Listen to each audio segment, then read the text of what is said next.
तो बच्चों आपके पास ये क्वेश्चन नंबर 52 जो है, अगर आप ध्यान से देखेंगे तो क्वेश्चन नंबर 52 का जो कॉन्सेप्ट है उसमें लिखा गया है कि किसी पॉइंट से आप इलिप्स पे कितनी टैंजेंट्स ड्रॉ कर सकते हैं। तो बच्चों किसी भी पॉइंट से जो आप इलिप्स पे टैंजेंट ड्रॉ कर सकते हैं वो बेसिकली कितनी टैंजेंट हो सकती है वो पहले आप सोच के बताइए। क्या आपको समझ में आया? तो बच्चों पेयर ऑफ टैंजेंट्स ही आपने सुना होगा, आपने ये तो सुना नहीं है कि किसी पॉइंट से 3 टैंजेंट्स ड्रॉ हो सकती हैं। तो इसका आंसर तो 2 है।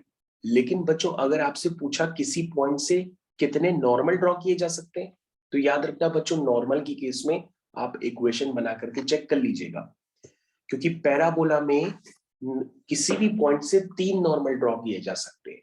क्यों? क्योंकि पैराबोला में नॉर्मल में क्यूबिक इक्वेशन बनती है। तो ये सारी बातें आप चेक कर लीजिएगा।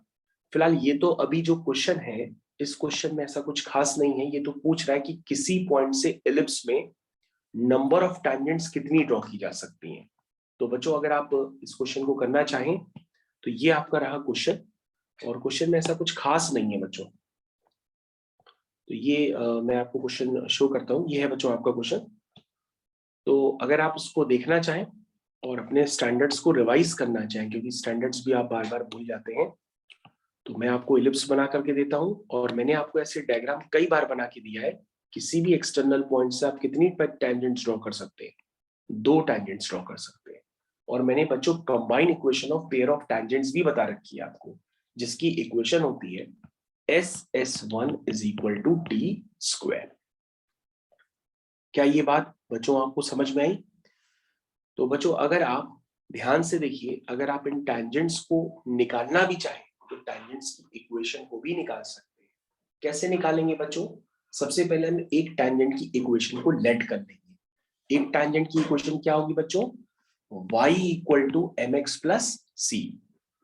तो mx प्लस सी की वैल्यू क्या होती है बच्चों? Under root of A square. क्या बच्चों आपको A square M square plus B square सारी बातें पहले से ही पता है? तो आप अपने आप से वैल्यूज पुट करिएगा। और इसके बाद बच्चों इसमें ए आपको पता है, बी भी पता है, लेकिन ये टैंजेंट पास किससे हो रही है? 7,6 से। तो हम इसको 7,6 से पास कराएंगे। तो ये इक्वेशन पूरी पता है किस क्या बन जाएगी? एम में क्वाड्रेटिक इक्वेशन बन जाएगी। तो एम में क्वाड्रेटिक इक्वेशन के मतलब का क्या है कि इसके 2 रूट्स होंगे m1 और m2। क्यूबिक इक्वेशन तो बनी नहीं है, क्वाड्रेटिक इक्वेशन बनी है, इसलिए इसके 2 रूट्स होंगे m1 और m2। इसलिए बच्चों किसी भी पॉइंट से हम कितनी टेंजेंट ड्रॉ कर सकते हैं? 2 टेंजेंट ड्रॉ कर सकते हैं। आई थिंक बच्चों टैंजेंट्स की तो इक्वेशन निकालनी नहीं है, फिर भी मैंने आपको कॉन्सेप्ट बता दिया। Thank you.